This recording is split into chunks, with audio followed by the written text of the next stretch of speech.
الحمد للہ وکفا ذی المجد والعلا والقدرة والہدى فالق الحب والنوى خالق الارض والسماء وما بینہما وما تحت الثری الصلاة والسلام علی اشرف الانبیاء اما بعد فاعوذ باللہ من الشیطان الرجیم بسم اللہ الرحمن الرحیم وَإِذِ ابْتَلَىٰ إِبْرَاهِيمَ رَبُّهُ بِكَلِمَاتٍ فَأَتَمَّهُنَّ قَالَ إِنِّي جَاعِلُكَ لِلنَّاسِ إِمَامًا قَالَ وَمِن ذُرِّيَّتِي قَالَ لَا يَنَالُ عَهْدِ الظَّالِمِينَ صدق اللہ مولانا العظیم وبلغنا رسولہ النبی الأمی الکریم الامین ان اللہ وملائکتہ یصلون علی النبی یا ایہا الذین آمنوا صلوا علیہ وسلموا تسلیما الصلاة والسلام علیک یا سیدی یا رسول اللہ وعلی آلک واصحابک یا نبی اللہ الصلاة والسلام علیک یا امام الانبیاء والمرسلین وعلی آلک واصحابک یا رحمتا للعالمین قابل تکریم سیدی و مرشدی علماء کرام اور معزز سامعین، اس مبارک اور متبرک مہینہ کی ان مبارک ساعتوں میں اللہ تعالیٰ کے اس بابرکت گھر میں حاضر ہیں اور ان شہزادگان کی عظیم قربانیوں اور ان جمع مردیوں کو خراج عقیدت پیش کر رہے ہیں جس کی جہاں میں مثال نہیں ملتی، اور دوسری خوش بختی یہ کہ ہم ان کی ان قربانیوں کا بے ڈھنگے انداز میں تضحیک اور تمسخر نہیں اڑا رہے کہ آپ کی ان قربانیوں کو ہائے سے تشبیہ کریں یا آپ کو لاچار اور بے بس کہیں، بلکہ شکر اس بات پہ کہ ان عظیم قربانیوں کو عظیم سمجھ کے ان سے ہم اپنی زندگی کے تاریک گوشوں کو روشن کر رہے ہیں، اور یہ عظیم باب تاریخ کا اب ایک تلمیح بن چکا ہے کہ جھکنے نہ پائے کوئی بھی باطل کے سامنے، اس لیے سنایا کرو بچوں کو سیرت حسین کی۔ یہ مسلمانوں کے لیے تو کیا، جہان کے تمام بہادری سے شغف رکھنے والی اقوام کے لیے بہادری کا ایک استعارہ ہے۔ آپ نے سماعت کیا تھا کہ گاندھی نے اپنی جب ہندوؤں کو جمع کیا تھا انگریزوں کے خلاف تو کہا بہت بڑی طاقت سے لڑنا خودکشی کے مترادف ہے، لیکن مجھے دنیا کے اندر حسین ابن علی رضی اللہ تعالی عنہما کا کردار یاد ہے کہ سچے تھوڑے بھی ہوں تو وہ کافی ہو رہتے ہیں۔ تو ہم حضرت امام حسین رضی اللہ تعالی عنہ کی ذات کا تذکرہ کر کے اپنے مقدر میں نیکیوں کا اضافہ کرتے ہیں، اور اس کا حکم دیا گیا ان شخصیات کا ذکر کرنا اور ان شخصیات کا احترام کرنا۔ صحابہ کرام کے دور میں بھی تھا، حضرت زید بن ثابت رضی اللہ تعالی عنہ، امام شعبی نے اس روایت کو نقل فرمایا، آپ کی والدہ ماجدہ جب اس کائنات سے روپوش ہوئیں، اللہ تعالیٰ کی جناب میں پہنچیں، تو تدفین کے بعد، دفن کرنے کے بعد واپسی کے لیے آپ سواری پہ بیٹھنے لگے تو حضرت عبداللہ بن عباس چونکہ عمر میں کم تھے، آپ نے آگے بڑھ کے رکاب تھامی تاکہ حضرت زید بن ثابت اس میں اپنا پاؤں رکھیں اور اپنی سواری پہ سوار ہو جائیں۔ جب یہ منظر دیکھا کہ خانوادہ رسول کا یہ شہزادہ یہ اتنا احترام کر رہا ہے تو پیچھے ہٹ کے پوچھا ماذا تفعل، جناب آپ یہ کیا کر رہے ہیں؟ تو انہوں نے جواب دیا ہاکذا نفعل بعلمائنا، ہم اپنے علماء کی قدر اسی انداز سے کیا کرتے ہیں۔ جب یہ بات سنی حضرت زید بن ثابت نے تو وہ آگے بڑھے، فقبل یداہ، تو حضرت عبداللہ بن عباس کے ہاتھوں کا بوسہ لے لیا۔ اب سوال حضرت عبداللہ بن عباس نے کیا ماذا تفعل، جناب آپ نے یہ کیا کیا؟ تو جواب دیا ہے حضرت زید بن ثابت رضی اللہ تعالی عنہ نے، ہاکذا نؤمر ان نفعل باہل بیت نبینا، آپ کو احترام آپ کے خاندان کے رسول سکھا گئے، وہ نبی ہاشمی سکھا گئے کہ علماء کا احترام اس انداز سے کرنا ہے۔ ہاکذا نؤمر، ہمیں یہ حکم دیا گیا ہے اگر خانوادہ رسالت کا کوئی چشم و چراغ مل جائے تو اپنے لبوں کو اس کے لمس سے تازہ کر لیا کرو۔ تو ان شخصیات کا تذکرہ جتنے احترام عقیدت سے کیا جائے اس سے ایمان میں اضافہ ہوگا۔ قرآن مجید نے حضرت امام حسین رضی اللہ تعالی عنہ آپ کی شان کے لیے بڑے لطیف پیرائے میں کئی اشارات استعمال فرمائے۔ چونکہ قرآن مجید یہ کتاب تفسیر نہیں ہے، یہ وہ کتاب ہے جو قیامت تک کے تمام احکام کو اپنے دامن میں سموئے ہوئے ہے، تو اب جتنا اس کو کھولتے جائیں گے یہ اتنا ہی وسعت کی مالک ہے۔ اللہ تعالیٰ نے حضرت ابراہیم علیہ السلام کو آزمایا اور اتنی آزمائشیں دیں کہ وہ ایک عالم، یہاں تک کہ بخاری کی روایات کے مطابق وہ ملائک کا دم بخود تھے کہ اس بندے کو اتنا آزمایا جائے اور پھر ثابت قدم رہے، لیکن اتنے آزمانے اور امتحانات کے بعد کچھ انعام بھی ملتا ہے۔ تو قرآن مجید نے وہ انعام بھی ارشاد فرمایا، وَإِذِ ابْتَلَىٰ إِبْرَاهِيمَ رَبُّهُ بِكَلِمَاتٍ فَأَتَمَّهُنَّ، اللہ تعالیٰ نے جب آزمایا، ابتلا میں ڈالا اور وہ اس ابتلا میں پورے اترے۔ یہاں مفسرین بڑا پیارا جملہ ارشاد فرماتے ہیں کہ جب کسی کا امتحان لیا جاتا ہے تو اس کے کئی مدارج ہوتے ہیں، جیسے ہمارے تعلیمی نظام کے اندر ایک کلاس ٹیسٹ ہے، ٹرم ٹیسٹ ہے، پھر اینول پیپر ہے۔ ابتلا یہ وہ امتحان ہوتا ہے جس میں آپ کو امتحان بڑا کہا جائے، آپ کے سامنے چیلنج بڑا دیا جائے، آپ کو امتحان بڑا بتایا جائے، لیکن جب آپ اس میں واقع ہوں تو آپ کی نیت کو دیکھ کے پھر اس میں تخفیف کر دی جائے۔ کہا کہ اپنے بیٹے کو ذبح کرو، ابھی ذبح نہیں ہوئے، فرمایا صدقت الرؤیا، تو نے خواب کو پورا کر دیا۔ کہا جس کو امتحان دیا جائے لیکن امتحان سے پہلے بچا لیا جائے اس کو ابتلا کہتے ہیں، اور جو امتحان بھی دیا جائے، امتحان سے گزارا بھی جائے، قربانیاں مانگی بھی جائیں، پھر قربانیاں قبول بھی کی جائیں، پہلے امتحان کو ابتلا کہا تھا، دوسرے امتحان کو کربلا کہا جاتا ہے۔ کہا کہ ابراہیم علیہ السلام کو امتحان میں ڈالا، وہ اس میں پورے اترے، پھر انعام یہ دیا، انی جاعلک للناس اماما،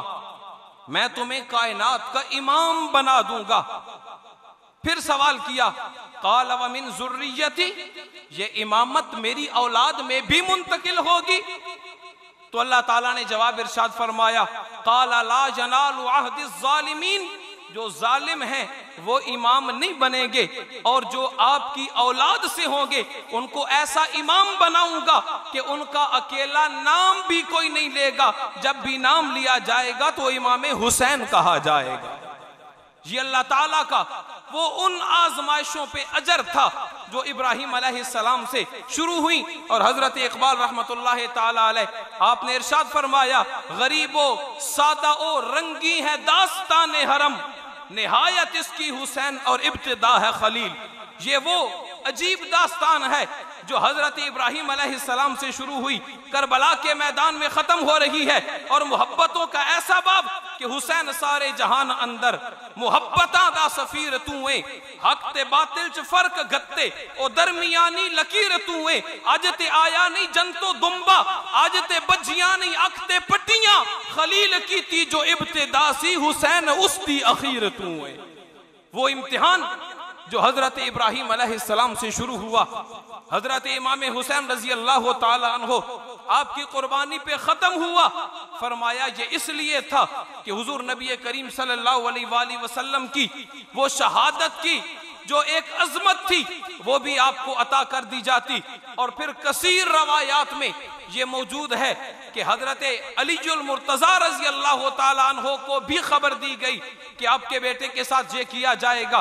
حضور نبی کریم صلی اللہ علیہ وآلہ وسلم نے حضرت ام سلمہ کو وہ شیشی عطا فرمائی اور فرمایا حین تحولت هذه الارض دما فاعلمی ان ابنی الحسین قد قتل، اور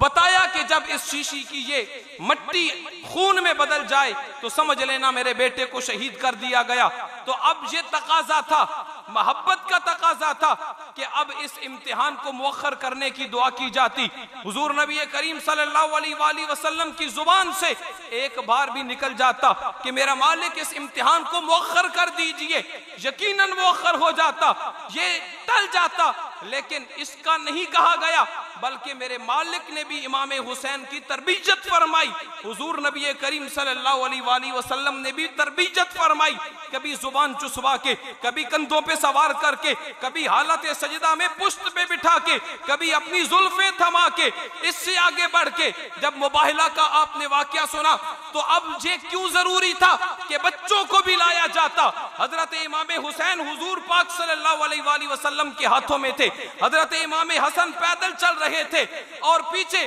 دونوں نفوس تھے، تو اب کیا ضرورت تھی بچپنے کے اندر کفر کا مقابلہ کروایا جاتا۔ یہ تاریخ بتاتی ہے کہ حضرت امام حسین رضی اللہ تعالی عنہ آپ کو اللہ تعالیٰ نے بچپنے سے یہ تیاری دی کہ آج نجران کے پادریوں کا مقابلہ کرو، کل کوفہ کے منافقین کا مقابلہ کرو گے۔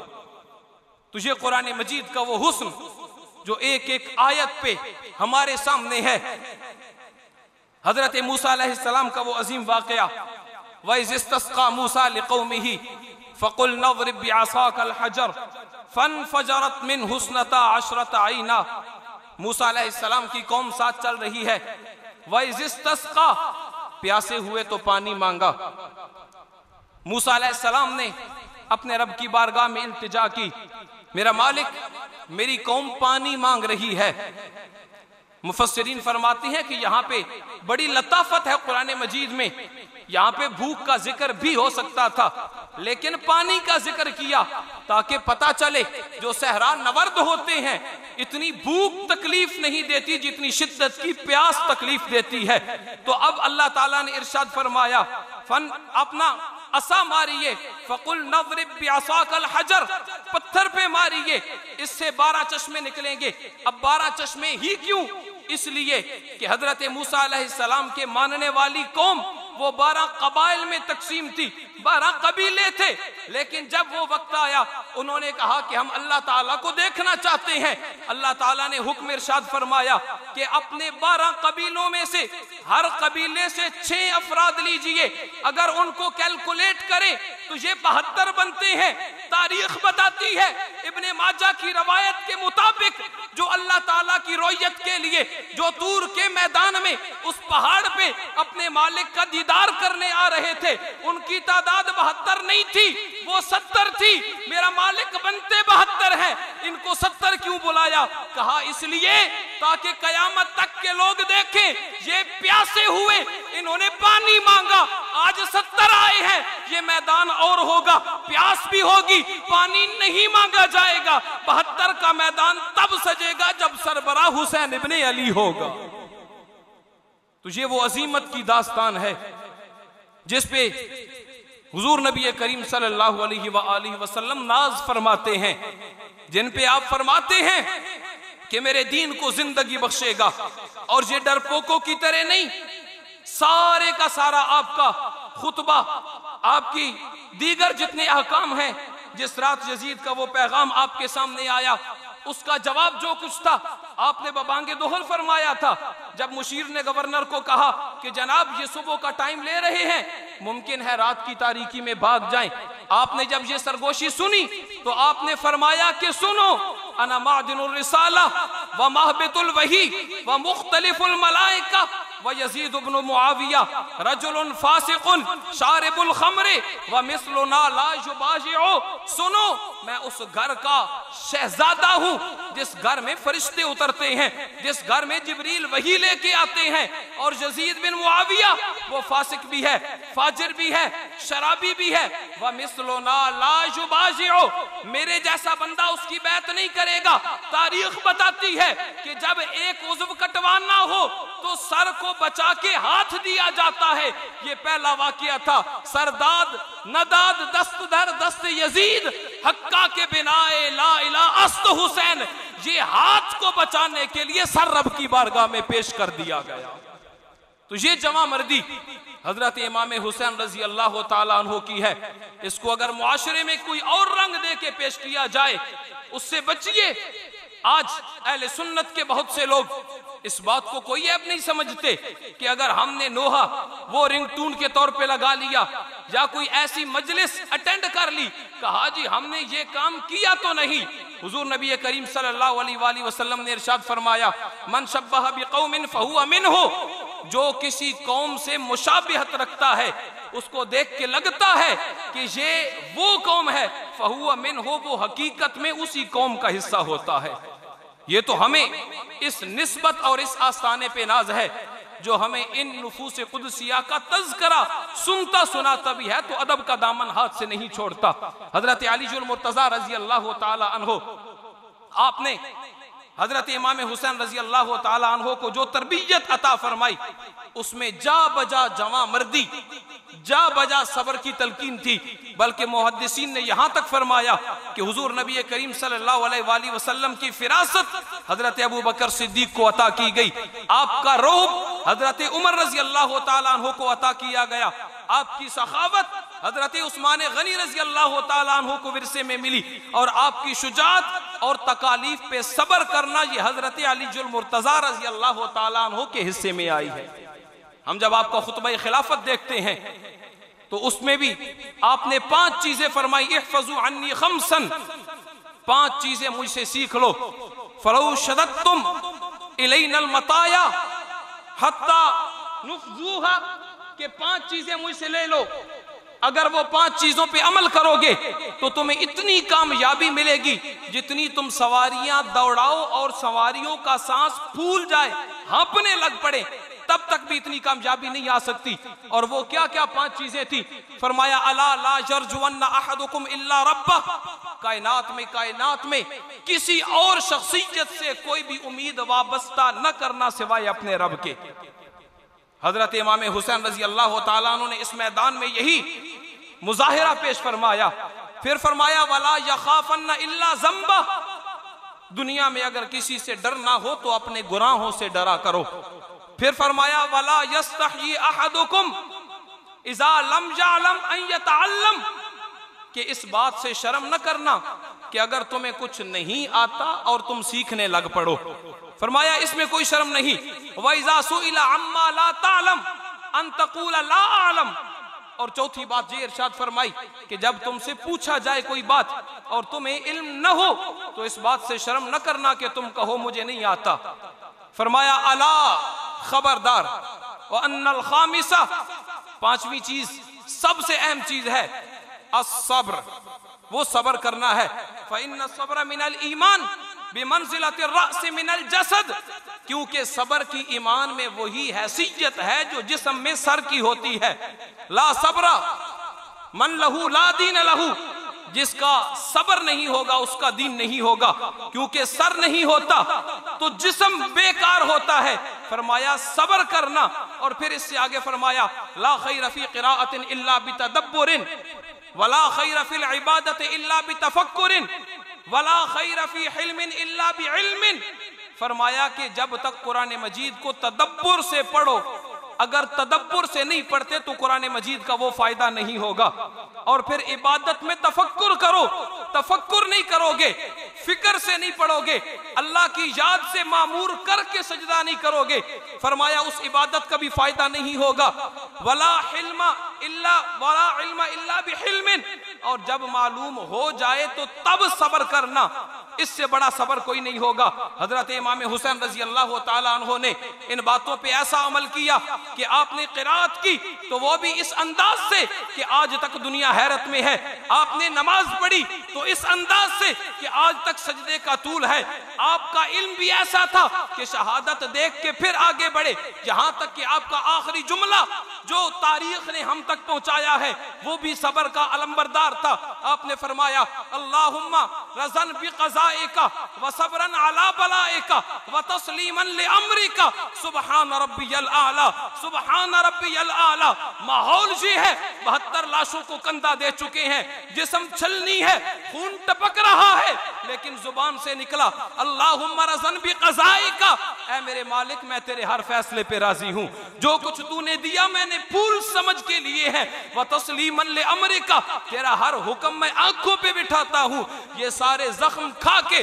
میں اعلان کرتا ہوں سبحان ربی الاعلی۔ اگر کائنات کی کوئی شخصیت بلند ہے، کوئی ذات سب سے علو والی ہے تو وہ ایک ہی ذات ہے اور وہ ذات میرے رب کریم کی ہے۔ یہ وہ محبت کی داستان رقم کر کے گئے جس پہ ہر نئی تکلیف وہ یار کا تحفہ محسوس ہوئی اور ایسی لذت دے گئی کہ کسی نے کہا تھا وہ مزہ دیا تڑپنے کہ یہ آرزو ہے یا رب میرے دونوں پہلوؤں میں دل بے قرار ہوتا۔ اللہ تعالیٰ حضرت امام حسین رضی اللہ تعالیٰ عنہ کی سیرت سے جمع مردی، عزم و ہمت اور اولو العزمی سیکھنے کی توفیق عطا فرمائے۔ وآخر دعوانا ان الحمدللہ۔